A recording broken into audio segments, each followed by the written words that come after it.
Happy Hump Day, ladies and gentlemen of the gaming community. This is Tim from the Guy Cave, reporting to you not so live from his home. Sitting on the couch, wrapped in my wife's TARDIS blanket because it's starting to get cooler out, and we all know what that means. Summer is gone, and I should probably close the windows.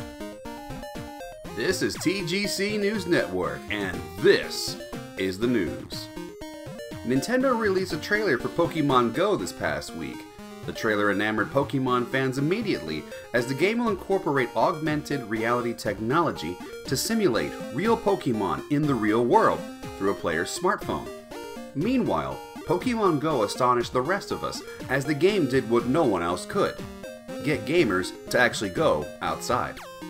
Augmented reality, as a gaming genre, has seen a significant increase in popularity this past year, as indie developers have released an abundance of promising trailers, most notably Night Terrors by Novum Analytics, a game that simulates a haunted house experience similar to Paranormal Activity, but without the convoluted plot. Or Mika. What a dick. With such a massive emphasis in augmented reality this year, one has to wonder if Rule 34 applied. I'll be right back.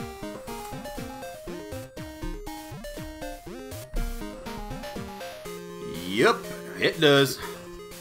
In release news, today was a big day, not just for Destiny the Taken King, but for fans of sports games everywhere, as the 2016 versions of NHL and Pro Evolution Soccer were released, as was the highly anticipated racing game Forza Motorsport 6. However, unlike NHL and Pro Evolution Soccer, which are more roster and graphic updates, Forza 6 sports several new innovations to the series, including realistic wet track conditions, double the vehicles from last year, and the entire Top Gear cast are here to give witty commentary. Except for Jeremy Clarkson, for obvious reasons.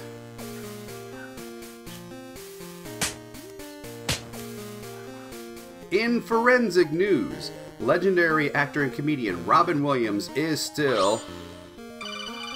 Hang on. This is Tim. Too soon to make fun of Robin Williams? No, I understand. What about George Lucas? A lot of nerds hate him.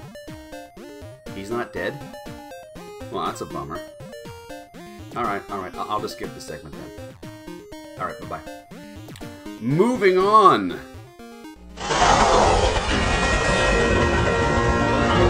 This is a TGC breaking news alert.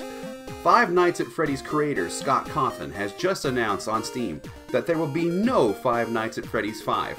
The legendary indie icon has decided to end the story with the fourth installment and utilize the entire cast of characters from the franchise to create an open-world RPG game to be released sometime next year. The entire indie game fanbase is in an uproar over this announcement, while the rest of us have one word in response: bullshit. We'll believe it when we see it. That's all for this week. Special thanks to Onyx Rizal Games for featuring us this last week. Be sure to check out her YouTube channel for up-to-date news on the Smosh Games Alliance and its members. The results from last week's poll are in, and according to the 4 responses, the best film this summer was Mad Max Fury Road, for obvious reasons. This next week's poll is, with Dragon Con just finishing up, what character would you like to dress up as if you had the resources? Please keep it PG-13 and cast your vote below, as well as hitting that subscribe button and following us on Facebook and Twitter. This is Tim from the Guy Cave, reminding you not to make fun of Robin Williams. Seriously, the guy was amazing in Mrs. Doubtfire. Not to mention Good Morning Vietnam, Good Will Hunting, The Birdcage, and how can one forget 1 Hour Photo and Patch Adams?